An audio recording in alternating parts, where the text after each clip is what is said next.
সম্মেলনে যে বাংলাদেশের অংশগ্রহণ সেটার ব্যাপারে আমাদের উপদেষ্টা মণ্ডলীকে জানিয়েছি।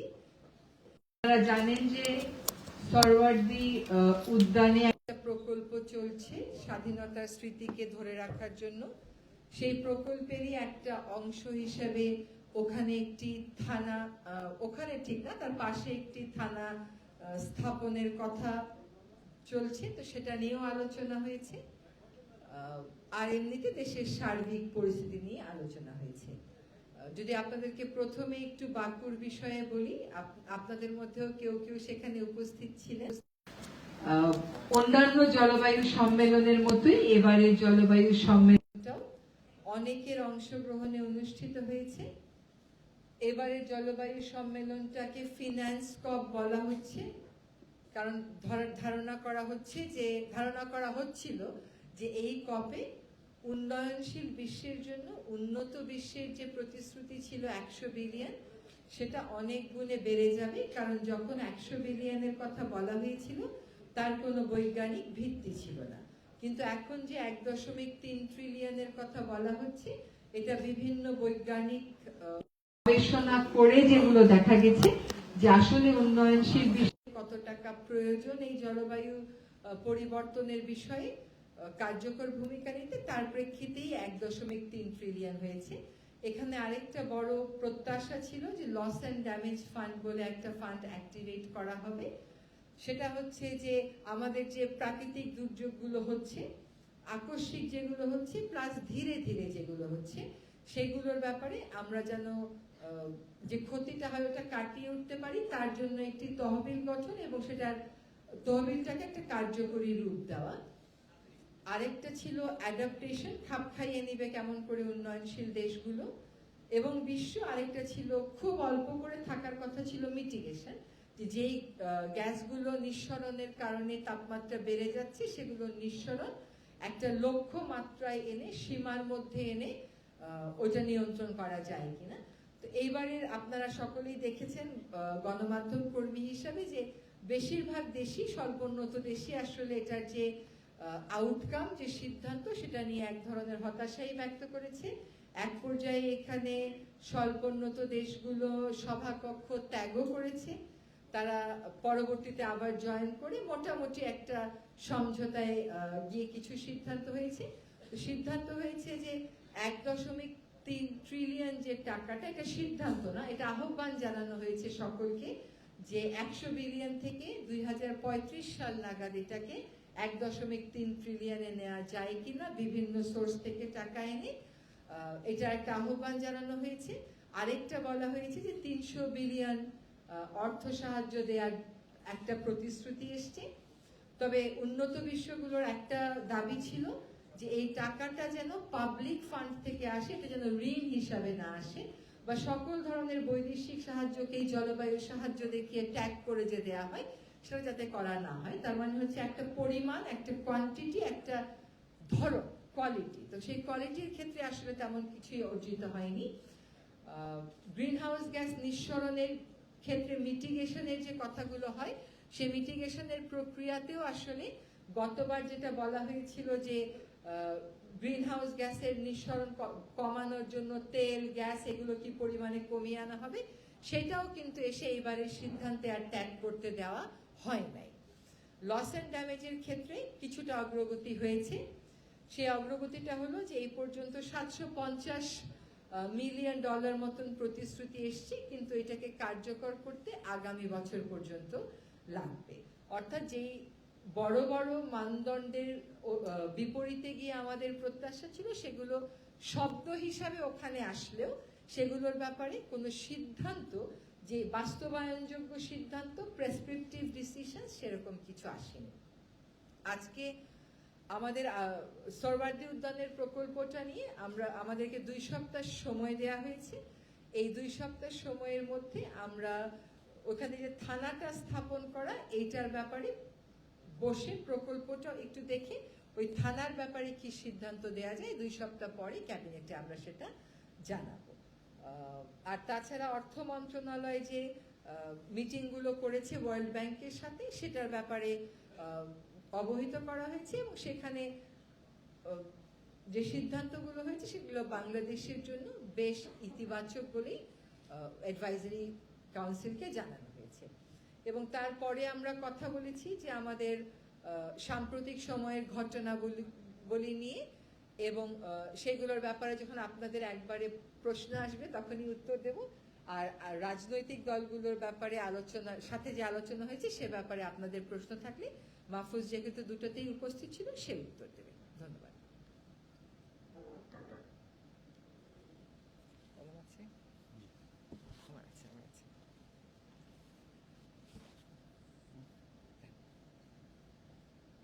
জি,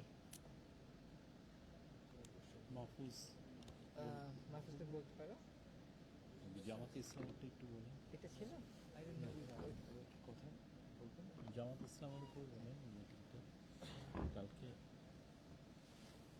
আপনারা দেখেছেন যে বাংলাদেশে এক ধরনের সাম্প্রদায়িক উত্তেজনা আছে এবং এখানে ইসকন অথবা ইসকনের সাথে সম্পৃক্ত অনেকেই এখানে জড়িয়ে পড়েছেন এবং এছাড়াও বাংলাদেশের একটা বড় জনগোষ্ঠীর ভিতরে এক ধরনের চাপ উত্তেজনা কাজ করতেছে। তো আমরা বলতেছি যে আমরা গভর্নমেন্টের পক্ষ থেকে যিনি নিহত হয়েছেন তার সেই বিষয়ে যে মামলা চলমান আছে, মামলা দুটি মামলা হয়েছে, আরো মামলা হওয়ার কথা রয়েছে এবং গ্রেপ্তার চলমান রয়েছে এবং ওখানে সরকার উদ্যোগ নিয়েছে যাতে কোনো রকম যারা এখানে পারপেট্রেটরস আছে তারা যেন কোনোভাবে ছাড় না পায়। এছাড়াও এখানে এই উদ্ভূত পরিস্থিতিতে বাংলাদেশে যে ধরনের সাম্প্রদায়িক বিশৃঙ্খলা তৈরির যে একটা অপচেষ্টা ছিল, এই অপচেষ্টা বাংলাদেশের জনগণ, সবগুলো রাজনৈতিক দল এবং ধর্মীয় কমিউনিটি সবাই মিলে এটা রুখে দিয়েছেন। এবং এই ক্ষেত্রে এই বাস্তবতায় গতকাল বিএনপি নেতৃবৃন্দ আমাদের ডক্টর মোহাম্মদ ইউনূস স্যারের সাথে দেখা করেছেন এবং আজকে জামাত ইসলামের নেতৃবৃন্দ দেখা করেছেন। তো ওনাদের দুটি দল থেকে আমরা যেটা বক্তব্য পেয়েছি সেটা হচ্ছে মূলত এক ধরনের সামগ্রিক ঐক্য এবং বাংলাদেশের অখণ্ডতা এবং সার্বভৌমত্ব রক্ষার্থে জাতীয় স্বার্থে সবাইকে ঐক্যবদ্ধ থেকে কিভাবে এই পরিস্থিতি সামাল দেওয়া যায় এবং যে কোনো ধরনের সাম্প্রদায়িক উত্তেজনা এবং উগ্রতা কিভাবে রুখে দেওয়া যায়, উন্মত্ততা কিভাবে রুখে দেওয়া যায়, এই সম্বন্ধে সকলের সহযোগিতা ডক্টর মোহাম্মদ ইউনূস কামনা করেছেন এবং সবাই মিলে দুই দলই তাকে প্রস্তাব দিয়েছে, বিভিন্ন ইতিবাচক প্রস্তাব দিয়েছে কি কি করা গেলে সরকার আরো ভালো করতে পারে এবং তারা আগের মতোই সরকারকে সহযোগিতা করতে তাদের অবস্থান ব্যক্ত করেছেন। আর এছাড়াও আমরা যাতে বাংলাদেশে আগামী দিনে যাতে কোনো ধরনের সাম্প্রদায়িক শৃঙ্খলা অথবা কোনো ধরনের উন্মত্ততা না তৈরি হয় সেজন্য আমরা আমাদের জায়গা থেকে সব ধরনের স্টেক হোল্ডারদের সাথে কথা বলছি এবং আমরা বিশেষ করে আমরা লক্ষ্য করছি যে এই শুধুমাত্র ইসকনের ইস্যুটাই নয়, বরং এছাড়াও মাজারে হামলার ঘটনা ঘটেছে। তো আমরা বলতে চাই গভর্নমেন্ট থেকে যে মাজারে হামলার ঘটনা আমাদের নজরে আছে এবং বাংলাদেশের যেখানেই গত 2-3 মাসে যেভাবে মাজারে হামলা হয়েছে এবং গত 1-2 দিনে হয়েছে, এগুলো আমাদের নজরে আছে এবং আমরা এগুলো খুবই গভীর নজরে দেখতেছি এবং আমরা আশা করি যে খুব স্বল্প সময়ের ভিতরে আমরা এই বিষয়ে উদ্যোগ নিব যাতে যারা এই বিষয়ে মাজারে হামলার কারণে ক্ষতিগ্রস্ত হয়েছেন তারা যাতে এক ধরনের রিড্রেস পান। আশা করি এই বিষয়টা আমাদের নজরে থাকবে এবং আপনারা দেখতে পাবেন এই বিষয়ে আমাদের পদক্ষেপ। আর সামগ্রিকভাবে বাংলাদেশে যে ধরনের উত্তেজনা উন্মত্ততা চলতেছে এটা আমরা সবগুলো দল এবং সবগুলো স্টেক হোল্ডারদের সাথে মিলে বসে আমরা আশা করি এটা সমাধান করতে পারবো এবং আপনাদের সবার সমর্থন কামনা করছি।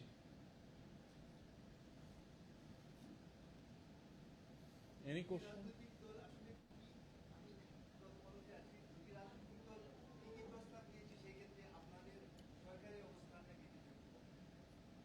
ওনাদের প্রস্তাবনা আছে মূলত সব স্টেক হোল্ডারদের সাথে বসার জন্য যাতে কোনো ধরনের কমিউনিকেশন গ্যাপ না থাকে।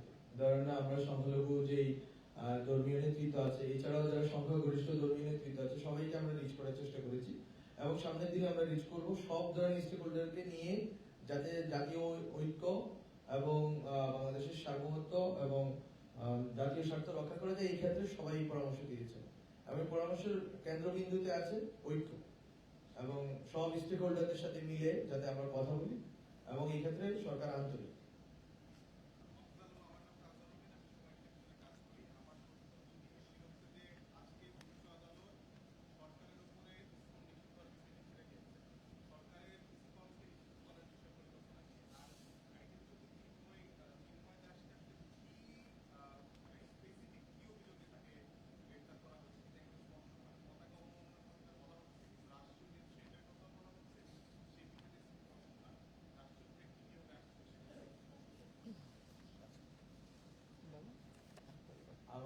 গভর্নমেন্টের পজিশন এটা হাইকোর্ট ডিভিশন, আমি যতটুকু দেখেছি হাইকোর্ট ডিভিশনে যে মামলাটি দিয়েছে ওখানে রিটের শুনানি হিসাবে সেখানে বলা হয়েছে যে গভর্নমেন্ট এই বিষয়ে উদ্যোগ নিচ্ছে যেহেতু বলতো এটা হাইকোর্ট আর হাইকোর্ট এটা গভর্নমেন্টের উপরে অর্পণ করেছে এবং গভর্নমেন্ট আমরা মনে করি যে আমাদের দিক থেকে বাংলাদেশে কোনো সংগঠন নিষিদ্ধ করা, কোনো সংগঠনকে নিবন্ধন বাতিল করা বা যে ধরনের আইনি উদ্যোগেই হোক না কেন এটা নির্দিষ্ট প্রক্রিয়া অনুসরণ করে এবং তদন্ত সাপেক্ষে আমরা এটা করতে চাই যাতে কোনো কোয়ার্টার্সে কোনো ধরনের অনিশ্চয়তা এবং সংকট না তৈরি হয়। তো এটা আমরা নিশ্চিত করবো যাতে হচ্ছে সুষ্ঠু তদন্ত এবং সম্পৃক্ততা পাওয়া গেলে আমরা সেই ক্ষেত্রে ব্যবস্থা নেওয়ার ক্ষেত্রে আমরা মনে করি যে আমাদের অ্যাডভাইজারি কাউন্সিল আলোচনা সাপেক্ষে এটা আমরা সিদ্ধান্ত নিব। আর দ্বিতীয় বিষয়টি চিন্ময় কৃষ্ণ দাসের বিষয়ে আমাদের অ্যাডভাইজারি কাউন্সিলের অনেকেই ইতিমধ্যে বলেছেন ওনার বিরুদ্ধে স্পষ্ট একটা অভিযোগ আছে, যেই মামলায় ওনাকে গ্রেফতার করেছে ওই অভিযোগেই ওনাকে গ্রেফতার করা হয়েছে, এটা খুবই স্পষ্ট এবং এটা বারবার রিটারেটেড করা হয়েছে এবং ওই অনুযায়ী ওনার মামলা চলমান এবং এটা বিচারাধীন বিষয় এবং ওনার যেই কোর্টে বিচার চলতেছে ওই কোর্টের কাছে এটা ন্যস্ত আছে, ওনারাই ডিসিশন নেবেন যে এটা কিভাবে এটা প্রসিডেড হবে।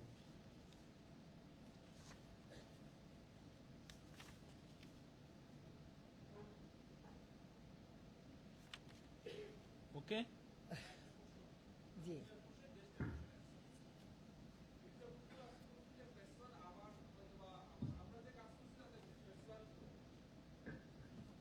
মির্জা ফখরুলের আজকের বক্তব্য হলো আমরা যে কাজ করছি তাতে ফ্যাসিবাদ আবার সুযোগ পাবে ঢোকার জন্য অথবা তাদের কার্যক্রম চালানোর জন্য। আর একটা প্রশ্ন হলো জামাতের আমিরের সাথে আপনারা কিছুক্ষণ আগে বৈঠক করেছেন, সেক্ষেত্রে তিনি বলেছেন যে নির্বাচনের জাতীয় ঐক্যের বড় নির্বাচনটাকে তারা গুরুত্ব দিয়েছেন। বিএনপি এবং জামাত দুইজনই কিন্তু গুরুত্ব সহকারে নির্বাচন ব্যবস্থার কথাই বলতেছেন। সরকারের পক্ষ থেকে আসলে তাদের এই বক্তব্যের অবস্থানটা কি? প্রথম প্রশ্নটা যদি আবার একটু বলতেন সেটা কি বিষয় ছিল? মির্জা ফখরুল আজকে বক্তব্য বলেছেন যে আমরা মানে সরকার যেভাবে কাজ করছে তাতে ফ্যাসিবাদ আবার আপনার তাদের কার্যক্রম আবার তারা সরাসরি চালাতে পারবে, মানে এরকম ঢুকে যেতে পারে এরকম তিনি বলছেন। হ্যাঁ, এটা আসলে সরকার অথবা আমি মনে করি ওনার বক্তব্য আমি দেখিনি, সেটা আমি বলতে পারবো না, বাট আমি মনে করি যে সরকার রাজনৈতিক দল জনগণ কেউ এখানে আলাদা না, এটা গণঅভ্যুত্থানের সরকার, এখানে সবারই দায়িত্ব আছে সরকার থেকে শুরু করে রাজনৈতিক দলগুলো যে কিভাবে বাংলাদেশের অখণ্ডতা রক্ষা করা যায় এবং জনগণ কিভাবে জনগণকে ঐক্যবদ্ধ ধরে রাখা যায়, সবারই দায়িত্ব এবং এই ঐক্যবদ্ধ ধরে রাখার প্রক্রিয়া জারি রাখলে আশা করি কখনোই আর ফ্যাসিজম ফেরত আসবে। আর দ্বিতীয় প্রশ্নে জামাতের আমির ওনাই অথবা বিএনপি নির্বাচনের কথা বলেছেন, অবশ্যই নির্বাচনের বিষয়টি সরকারের নজরে আছে বলেই নির্বাচনী উদ্যোগ আছে, সার্চ কমিটি গঠন করার পরবর্তীতে নির্বাচন কমিশন গঠন করা হয়েছে, ওনারা শপথ নিয়েছেন, আরো অন্যান্য যে কার্যক্রম আছে এটা কার্যক্রম চলমান আছে। বাট সরকারের দিক থেকে দৃষ্টিভঙ্গি হচ্ছে যে সংস্কার, যেটা বাংলাদেশের জনগণ যে জন্য জীবন দিয়েছেন, এই সংস্কারের একটা দৃশ্যমান প্রক্রিয়া হওয়ার পরেই নির্বাচন হবে। ফলত আমরা মনে করছি যে সংস্কার কার্যক্রম চলমান আছে, রিপোর্ট গুলো আসুক সংস্কার কমিশনে, আর নির্বাচনী যেই কার্যক্রম ভোটার তালিকা হালনাগাদ থেকে শুরু করে যা সেটা নির্বাচন কমিশন একটি সংবিধিবদ্ধ প্রতিষ্ঠান, ওনারা ওই অনুযায়ী কাজ করে যাবেন। এটা এট সাম পয়েন্ট এটা রাজনৈতিক দলগুলোর সাথে কনসালটেশনের ভিত্তিতে এটা ঠিক হবে, এটা আপনারা দেখতে পাবেন। মির্জা ফখরুল ইসলাম সাহেবের বক্তব্যটা আমি পড়েছি, ওইখানে তো সরকার এমন কিছু করছে যেটা ফ্যাসিবাদের দিকে যাবে এই কথাটা বলা হয়নি, বলা হচ্ছে যে 3 মাসের মধ্যে এমন কিছু বক্তব্য দেয়া হচ্ছে বিভিন্ন জায়গা থেকে, যেমন পত্রিকা ঘেরাও করো। এই বক্তব্যগুলো আসলে উস্কানিমূলক এবং সেইগুলো গণতন্ত্রের দিকে যাবার পথটাকে তো আসলে সুগম করছে না। ওনার বক্তব্যের স্পিরিটটা আমি যেটা বুঝেছি সেটা হচ্ছে এইরকম, এবং সেখানে সরকার কিন্তু সরকারের অবস্থান স্পষ্ট করেছে। প্রথম কথা হচ্ছে যে রাজনৈতিক দলগুলোর সাথে যে আমরা আলোচনায় বসছি সেটা বেশ সৌহার্দ্যপূর্ণ আলোচনা হচ্ছে। তারা যে সুপারিশগুলো দিচ্ছেন, আমরা যে কথাগুলো বলছি, এটা পারস্পরিক যদি আস্থার সৃষ্টি না করতো তাহলে অন্যরকম ছিল, কিন্তু বারবার সভায় যেহেতু বসা হচ্ছে বোঝাই যাচ্ছে যে একটা আস্থার সৃষ্টি করেছে। আর নির্বাচনে যাওয়ার জন্য যে কথাটা বলা হচ্ছে, আমরাও বারবার বলছি নির্বাচনে যাব, এটা তো যেতেই হবে আমাদেরকে, এটা তো আমাদের কাজ। একই সাথে তাদের পক্ষ থেকে সংস্কারের জন্য কিন্তু সমর্থন দেয়া হচ্ছে। এখন তাদের পক্ষ থেকে কখনো কখনো বলা হচ্ছে একটা সময় দিয়ে দেওয়ার জন্য, সেই সময়টার ব্যাপারে আসলে আমরা অবস্থান নিতে পারছি না। এই জন্য যে আমরা সংস্কার প্রস্তাব কি আসবে, সংস্কার করতে কতটুকু সময় লাগবে, এটা না জেনে তো নির্বাচনের সময়টা বলে দেওয়া যাচ্ছে না। তো বারবারই বলা হচ্ছে যত দ্রুত সম্ভব দিয়ে দেওয়া হবে। এখানে আরো দুটো কথা একটু বলার দরকার, যেটা আমরা আজকে আলোচনা করেছি। একটা হচ্ছে এই যে কিছু হলেই একটা উত্তেজনা ছড়িয়ে পড়ে, এটা নিয়ে আজকে আমরা কথা বলেছি যে সবকিছুই তো আলাপ আলোচনার মাধ্যমেই শেষ পর্যন্ত শেষ হয়। তাহলে প্রথমেই রাজপথটাকে বেছে না নিয়ে সরকারের সাথে আলাপ আলোচনা করলে মানুষের মনে যে একটা আশা, ওই আশার জায়গাটা আর সংকুচিত হবে না। আমরা আজকে ছাত্র সমাজ নিয়ে কথা বলেছি। এই যে শিক্ষার্থীদের এত বড় আত্মত্যাগের বিপরীতে, এত বড় আত্মত্যাগকে ভিত্তি করেই তো আমরা আসলে এখানে দাঁড়িয়ে আছি। সংস্কারের কথা বলছি, গণতন্ত্রের কথা বলছি, গণতন্ত্র সুগম করার কথা বলছি, বৈষম্যহীন সমাজ গড়ার কথা বলছি। তো সেখানে আমরা একটা আহ্বান আপনাদের মাধ্যমেও জানাতে চাই সকল শিক্ষার্থীদেরকে, যে মানুষের যে তাদের প্রতি আস্থা, এটা কিন্তু 5ই আগস্টের পরে আমরা আবার দেখলাম যখন বন্যা হলো, বন্যার সময় টিএসসিতে কি পরিমাণ ত্রাণ দেওয়ার ভিড় হয়ে গেল। মানে মানুষ একটা বড় আস্থার জায়গা খুঁজে পেয়েছে। ছোট ছোট বিরোধ নিয়ে এমন কিছু করা উচিত না যেটা আসলে আমাদের জাতীয় স্বার্থকে সমুন্নত রাখার যে লড়াইয়ে আমরা সকলে সামিল হয়েছি সেটা কোনোভাবেই প্রশ্নবিদ্ধ হতে পারে। শিক্ষার্থীদের উপর এই জাতি যে আস্থা রেখেছে, যে রেখেছে, এই ভরসাটা যেন অক্ষুণ্ণ থাকে, এটা যেন আরো বাড়ে, আরো সুদৃঢ় হয়। সেজন্য যে কোনো বিরোধ, যে কোনো সমস্যার সমাধান সরকারের সাথে আলোচনার মাধ্যমেই যেন সকলে করেন, শিক্ষার্থী সহ, সেটা আমরা আপনাদের মাধ্যমে একটা আহ্বান জানাচ্ছি। আরেকটা কথা হচ্ছে যে আমরা বারবার এটা রিটারেট করেছি যে আমরা যে সম্প্রীতির কথা বলি এই দেশে, এই সম্প্রীতিটা সত্যিকার অর্থে আমরা মূল্যবোধ হিসেবে ধারণ করি। এই সমাজ সবসময় এটা মূল্যবোধ হিসেবে ধারণ করেছে। এটা যদি আপনারা গতকাল যে পরিস্থিতিটা শান্ত থাকলো এটাও মূল্যায়ন করেন, তাহলেও দেখবেন যে অনেক উস্কানি আসতে পারে, কিন্তু সহসা বাংলাদেশে এসব উস্কানিতে প্ররোচিত বাংলাদেশের সাধারণ মানুষ কখনো হবেন না। এবং বাংলাদেশের এই সাধারণ মানুষের যে স্পিরিটটা, এটা সরকারেরও স্পিরিট, যে এখানে কেবল আমরা সম্প্রীতি বলবো তা না, আমরা সত্যিকার অর্থে সম্প্রীতিটা স্থাপন করে দেব। এই জন্য যত আমাদের মধ্যে দূরত্ব থাকতে পারে, ভুল বোঝাবুঝি থাকতে পারে, দাবি দেওয়া থাকতে পারে, সেগুলো নিয়ে আমরা সকল সময় আলোচনা করব, প্রকাশ্যে আলোচনা করব, প্রয়োজনে তারা আসবেন, আলোচনা হবে। প্রতিটি অপরাধের বিচার হবে, অপরাধের বিচারের সাথে এই সম্প্রীতিকে আমরা কোনোভাবেই মিলিয়ে ফেলবো না।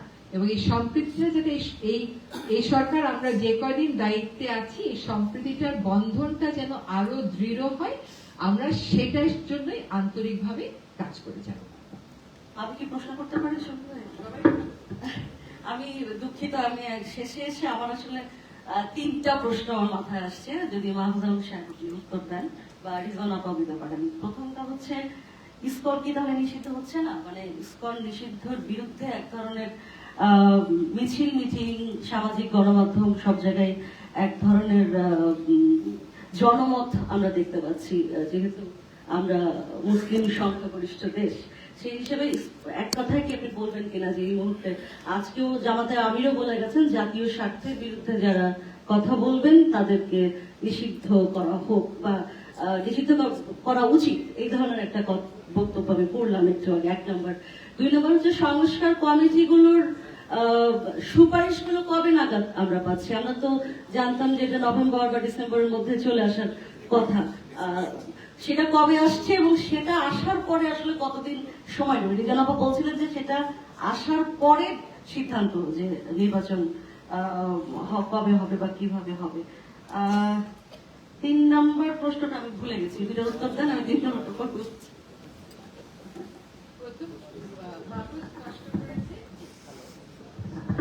মাহফুজ স্পষ্ট করেছে, আমি আবার স্পষ্ট করে বলছি, কোন সংস্থা নিষিদ্ধ করার কোন আলোচনা সরকারের মধ্যে হয়নি।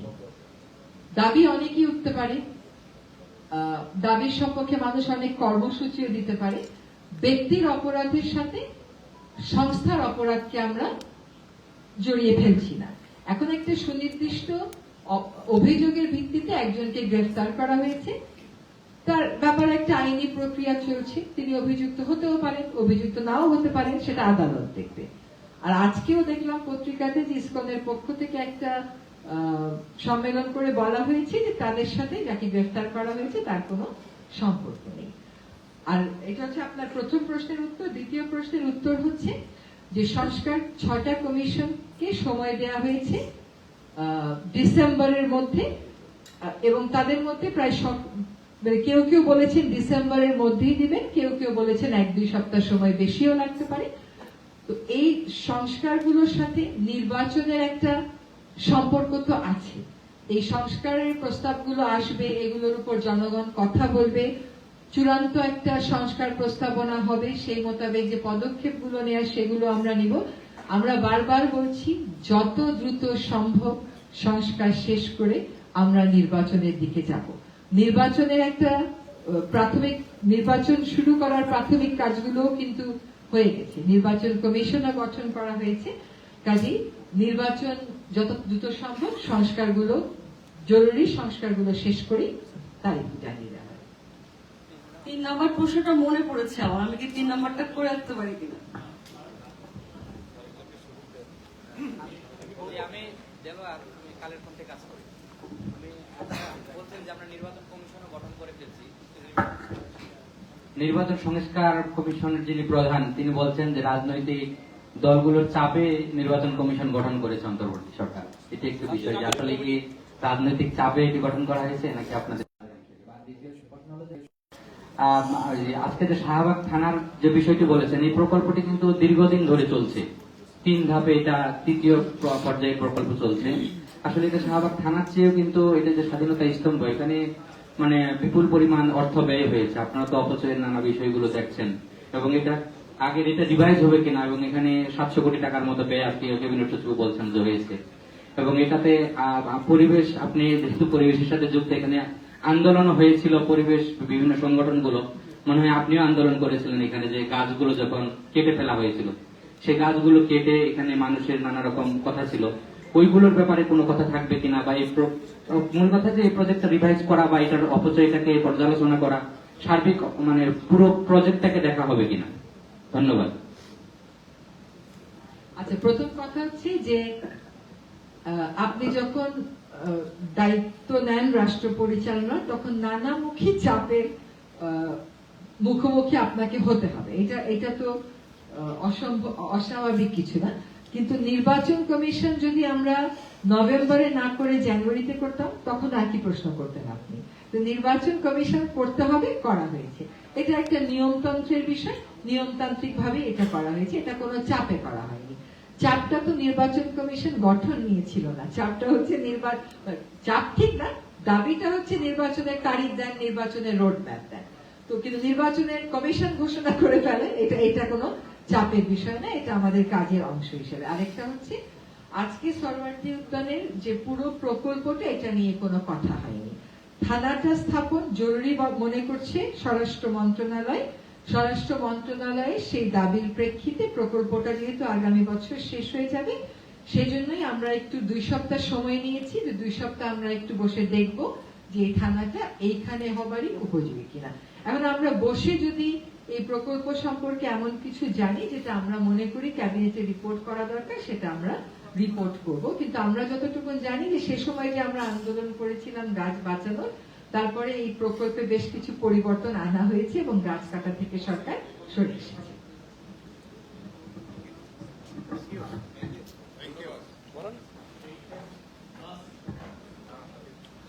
আমি তান্ত্রিক যমুনা টিভিতে কাজ করি। সমন্বয়কদের ব্যাপারে একটু কথা বলতে চাই, যে তাদের উপর যে আসলে যে তারা যে দাবি করছে যে অ্যাসাসিনেশন একটা অ্যাটেম্প করা হচ্ছে, সেটা নিয়ে আসলে সরকার কি ভাবছে। এবং আমরা দেখেছি যে একজন সমন্বয়ক বলেছে যে তাদের 4 জনকেই আসলে তারা মৃত্যু ঝুঁকির মধ্যে আছেন। এই বিষয়টা নিয়ে আসলে সরকার কি ভাবছে বা কি ব্যবস্থা নিচ্ছে?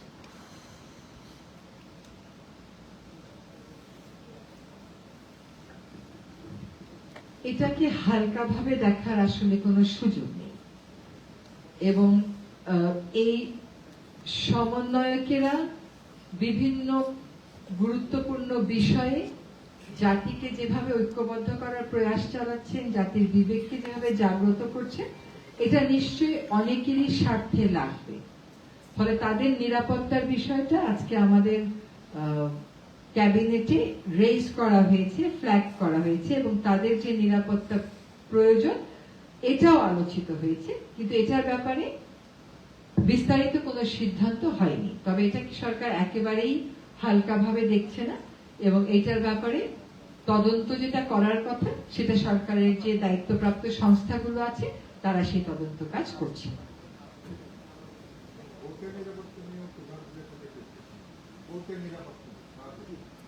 সারা দেশের কোর্টের নিরাপত্তা নিয়ে কথা হচ্ছে। আসলে যেটা একটু আগে আমি বললাম যে সকলকেই সংযত থাকতে হবে এবং ধৈর্য ধরতে হবে। কারোর যদি কোথাও কারোর সাথে কোনো বিরোধিতার বিষয় থাকে, সেটা ব্যক্তিগত হোক, সামাজিক হোক, রাজনৈতিক হোক, এটা হিংসাত্মক প্রক্রিয়ায় প্রকাশ করলে আপনি যে ফলটা চাচ্ছেন সে ফলটা তো পাচ্ছেন না।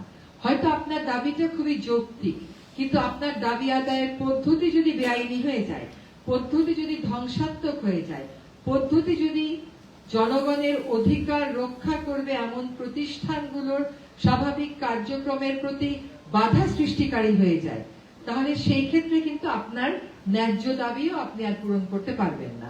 আজকে প্রধান বিচারপতিও বলেছেন, তিনিও তার উদ্বেগ জানিয়েছেন এবং নিরাপত্তার কথা বলেছেন। আমরা সকলকে বলবো এ জাতীয় ধ্বংসাত্মক এবং অবমাননামূলক কর্মকাণ্ড থেকে বিরত থাকতে।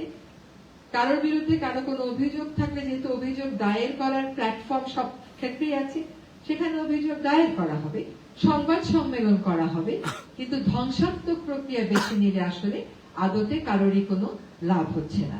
আমরা আজকে জানতে পারলাম যে এখানে আলোচনা হয়েছে এবং সিদ্ধান্ত হয়েছে যে যারা উচ্চ আদালতে এরকম অবমাননাকর ঘটনা ঘটানোর জন্য দায়ী, তাদেরকে চিহ্নিত করে যেই ব্যবস্থা প্রচলিত বার কাউন্সিল রুলে হবে সেই ব্যবস্থা গ্রহণ করার একটা সিদ্ধান্ত হয়েছে। একইভাবে গত পরশু যে ঘটনাটা ঘটে গেল, এটা তো মর্মান্তিক।